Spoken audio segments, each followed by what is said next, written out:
I get asked to help with a lot of complaints all the time, as you can imagine. And one that's struck a chord with me, and one that I had to get involved with, was for a woman called Janine. And she came into an inheritance of about £10,000. This was months before the first lockdown. And she spent it on a vehicle for her place of work. And she's a key worker for an animal charity. So she bought this vehicle, and months later it broke down. And obviously, we came into the first lockdown months after she bought the vehicle, and it was very difficult for her to get things resolved and to actually communicate with the dealership. And they were making it impossible for her to do anything and to address the problems with this vehicle. And she this had been going on for months, and she was just at her wit's end, and she just thought, I'm going to lose my inheritance. What can I do here? I just don't know where to go, what to do. And she came to me. So I looked at her case, and it was clear to me that the vehicle was just riddled with faults. This just wasn't one issue with the vehicle. And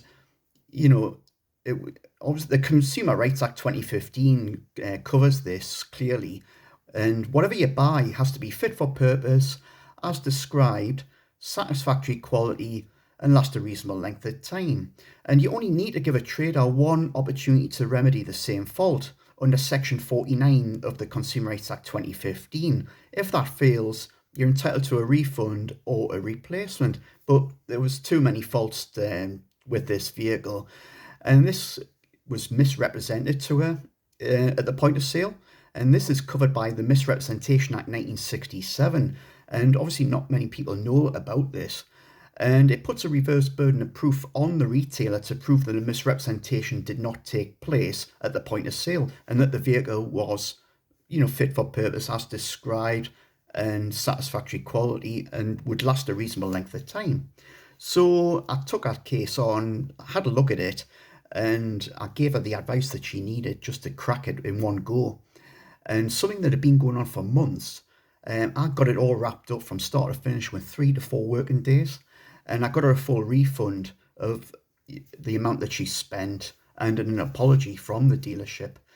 And the crux of it for me on this case was that she's a key worker. And if you remember back then, key workers were getting a lot of attention and a lot of support in the media and in the public domain generally. And I used that to our advantage by, stressing, you're a key worker here, Janine. They don't want the bad publicity and coverage that your case would bring.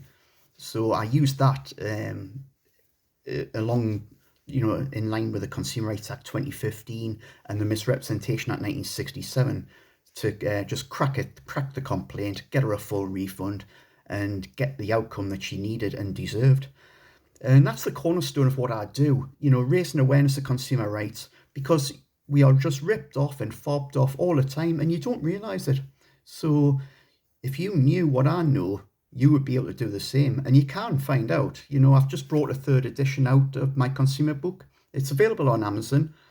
How to Complain, the Consumer Guide to Resolve Complaints and Motoring Disputes. Have a look and see what you can find out, and do what I do, and get the outcome that you need and deserve on complaints.